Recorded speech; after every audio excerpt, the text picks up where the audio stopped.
Good morning बच्चों।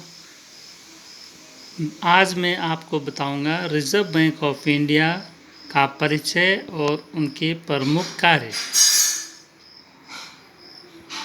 भारत में सन 1914 ईस्वी को चैम्बरलिन आयोग की संस्तुति के आधार पर reserve bank of India act 1934 पारित कर 1 अप्रैल 1935 ईस्वी को रिजर्व बैंक ऑफ इंडिया की स्थापना हुई तथा 1 जनवरी 1949 ईस्वी को रिजर्व बैंक का राष्ट्रीयकरण हुआ।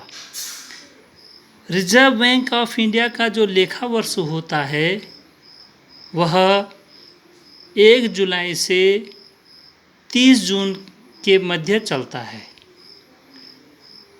रिजर्व बैंक ऑफ इंडिया का मुख्यालय मुंबई में है और वर्तमान गवर्नर श्री शक्तिकांत दास जी हैं।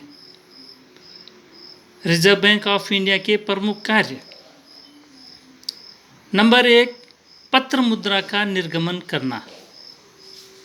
रिजर्व बैंक ऑफ इंडिया 1 रुपये के नोट को छोड़ करके शेष सभी नोट 2 रुपये, 5, 10, 20, 50, 100, 200, 500, 2000 रुपये का तक के नोटों का निर्गमन रिजर्व बैंक ऑफ इंडिया द्वारा किया जाता है।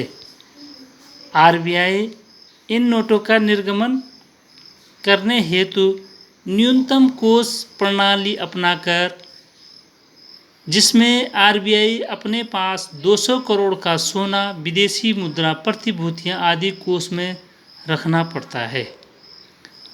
नंबर 2 कार्य, बैंकों का बैंक तथा अंतिम ऋणदाता।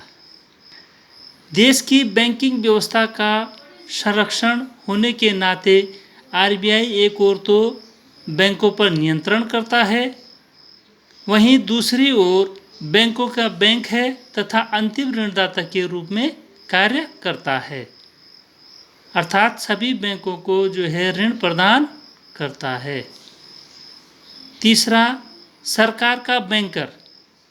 Reserve bank of India Bharat सरकार और राज्य सरकार के बैंकर, एजेंट व सलाहकार के रूप में कार्य करता है। सरकारी खजाने में जमा धनराशि की एक सीमा तक आरबीआई सरकार के आदेश से भुगतान करता है। आरबीआई सरकारी कोषों का स्थानांतरण और सरकार के लिए विदेशी विनिमय की व्यवस्था भी करता है। नेक्स्ट है साख नियंत्रण। रिजर्व बैंक साख नियंत्रण के उद्देश्य से बैंक दर में परिवर्तन करने, खुले बाजार की क्रियाएं करने तथा बैंकों के नकद कोषों की मात्रा में परिवर्तन करने का अधिकार प्राप्त है, जिनसे साख नियंत्रण होती है। नेक्स्ट है विनिमय नियंत्रण का कार्य। रिजर्व बैंक विनिमय नियंत्रण के अंतर्गत विदेशी विनिमय की मांग व पूर्ति का संपूर्ण लेखा जोखा रखता है तथा उसमें संतुलन बनाए रखने का प्रयास करता है। रुपये की विनिमय दर स्थिर रखने के लिए आरबीआई निर्धारित दरों पर विदेशी विनिमय का क्रय विक्रय करता है। नेक्स्ट है समाशोधन कार्य। बैंकों का बैंक अंतिम ऋणदाता होने के कारण आरबीआई शुरू से ही समाशोधन का कार्य करता है, अर्थात बैंक सभी प्रकार के आपसी लेन देनों का निपटारा भी करता है, जैसे चेकों का समाशोधन, यानी कि चेक के माध्यम से जितना भी लेन देन होता है। अंतिम है कृषि साख की व्यवस्था।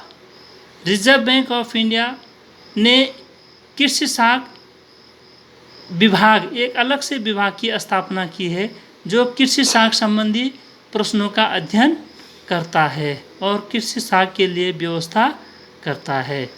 और रिजर्व बैंक के कुछ सामान्य कार्य भी हैं। धन्यवाद।